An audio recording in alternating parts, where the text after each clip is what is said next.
নমস্কাৰ যেটো জুবিনদাৰ এমহীয়া স্বাৰ্থ হৈ গল আৰু জুবিনদাৰ সেই এমহীয়া স্বাৰ্থত ময়ো গৈছিলো জুবিনদাৰ সমাধিস্থললৈ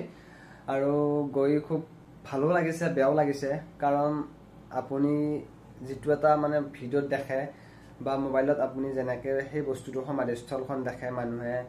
গীত মাত কৰি থকা বা চাকি বন্তি জ্বলাই দি থকা তাত এবাৰ গলে মনটো বেলেগ এটা পবিত্ৰ লাগে বহুত ভাল লাগে গৈ তাত গলে আহিবই মন নাযায় আপুনি এবাৰ নিজে গৈ চালে গম পাব যদি যোৱা নাই আপুনি এবাৰ যাই চাব আমি গৈছিলো 19 তাৰিখে আৰু ভাবিছো যে ভৱিষ্যতৰ কাৰণে বা পিছৰ প্ৰজন্মই যাতে গম পায় জুবিনদা আচলতে কোন আছিল বা সমাধিস্থলখন কেনেকুৱা আছিল হেতু কাৰণে কেইটামান ভিডিঅ' ক্লিপ কৰি থৈছো ভাবিছো ইউটিউবতে ৰাখি থওঁ সাঁচি থওঁ যেটো ভৱিষ্যত মোবাইলত থাকিলে ডিলিট হৈ যাব পাৰে এই কাৰণে যদি ইউটিউবটো থাকে পিছত হয়তো ইউটিউবতে চাব পাৰিম এই কাৰণে কেইটামান ভিডিঅ' ক্লিপ কৰিছিলো আৰু আমি বিচাৰো যে জুবিনদাই অতি শীঘ্ৰে ন্যায় পাওক আৰু ন্যায় নোপোৱালৈকে আমি সকলোৱে জাস্টিস ফৰ জুবিন গাৰ্গ লিখি যাম আমি তাত কৈতো বেলেগ একো কৰিব নোৱাৰো এই কাৰণে আমি যিমানখিনি পাৰো আমি কৰি যাবলৈ চেষ্টা কৰিম তো যদি আপোনালোক যোৱা নাই এবাৰ যাই চাব আৰু বেয়া এইটো কাৰণে লাগিছে বুলি কৈছো যে জুবিনদাৰ সমাধিস্থলখন যে ইমান কম দিনৰ ভিতৰতে চাব লগা হ'ব এনেকুৱা এটা দিন আহিব ভবা নাছিলো আৰু আহি পালো আৰু আমি গৈছিলো 19 তাৰিখে মানে আমি গৈছিলো জুবিনদাৰ যেদিনাখন এমহীয়া স্বাৰ্থ আছিল সেইদিনাখন গৈছিলো সেইদিনাখন যেটো এমহীয়া স্বাৰ্থ হৈছিল মানে জুবিনদা নোহোৱা এমাহ হৈছিল সেইদিনাখন অকন মানুহ বেছি হৈছিল বাকি কেইদিনতকৈ মানুহটো সদায় হাজাৰ হাজাৰ মানুহ হয় কিন্তু সেইদিনাখন অকন মানুহ বেছি হৈছিল আৰু জুবিনদাক যেটো কিছুমানে নিজতকৈও বেছিকৈ ভাল পাইছিল সেই কাৰণে কিছুমানে কি কৰিছে নিজৰ ভাল পোৱা বস্তুটো মানে নিজৰ সোণৰ চেইনডালকে হওক বা ঘড়ীটোৱে হওক বা নিজৰ টুপিকে হওক এনেকৈ বহুতো বস্তু জুবিনদাক দি গৈছে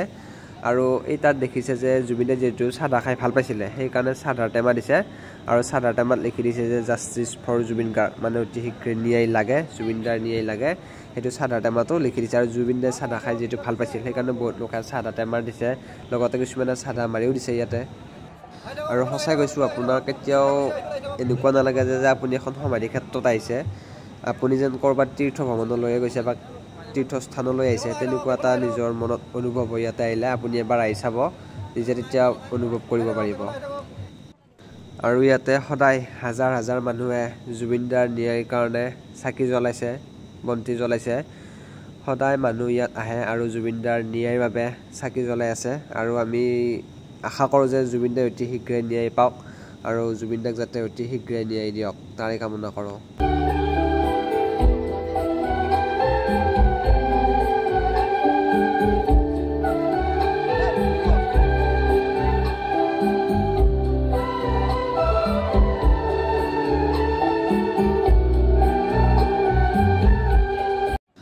আৰু এয়া হৈছে সদায় হাজাৰ হাজাৰ মানুহে জুবিনদাৰ ন্যায়ৰ কাৰণে জ্বলাই থকা চাকি জুবিনদাৰ প্ৰতি মৰম ভাল পোৱা তাৰ এটা প্ৰমাণ বুলি ক'ব লাগিব এনেকা সদায় হাজাৰ হাজাৰ চাকি ইয়াত দম কৰি থৈ দিয়ে আৰু ইয়াত এনেকুৱা নহয় যে এটা নিৰ্দিষ্ট বয়সৰে মানুহ আহিছে বৃদ্ধৰ পৰা শিশুলৈকে সকলো লোকে ইয়াত আহিছে আৰু এই হৈছে আসলতে জুবিনদাই অসমৰ ৰাইজক দি যোৱা মৰম আৰু অসমৰ ৰাইজৰ জুবিনদাৰ প্ৰতি থকা মৰম ভাল পোৱা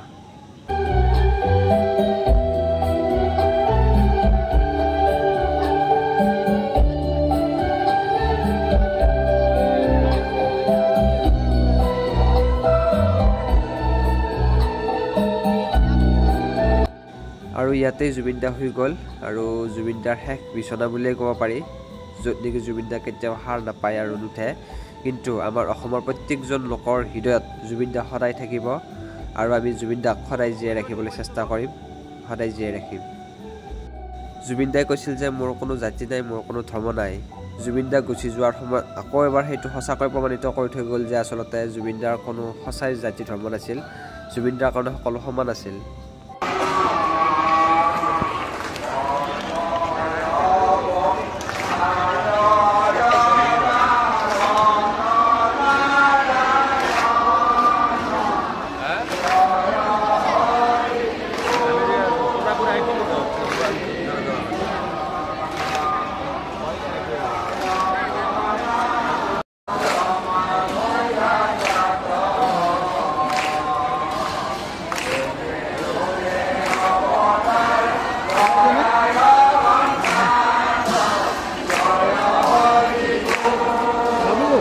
আৰু আমি সৌভাগ্যৱান যে জুবিনদাৰ দৰে এজন ভগৱান পালোঁ। ভৱিষ্যত প্ৰজন্মই কেতিয়াও আৰু 100 নহয় 1000 বছৰ পিছতো এনেকুৱা এজন ভগৱান নাপাব। আছিল সৰু এটা ভিডিঅ' স্মৃতি হিচাপে ৰাখি থলোঁ আৰু পুনৰ আকৌ এবাৰ কৈছোঁ জাষ্টিছ ফৰ জুবিন গাৰ্গ, যাতে জুবিন দাই অতি শীঘ্ৰে ন্যায় পাওক আৰু সকলোৱে ডেইলি ফেচবুকতে হওক বা ইনষ্টাগ্ৰামতে য'তে নহওক জাষ্টিছ ফৰ জুবিন গাৰ্গ লিখি যাব, যেতিয়ালৈকে আমি ন্যায় নাপাওঁ জুবিন দাৰ। তো জুবিন দাই অতি শীঘ্ৰে ন্যায় পাওক, তাকে কামনা কৰিছোঁ। ধন্যবাদ।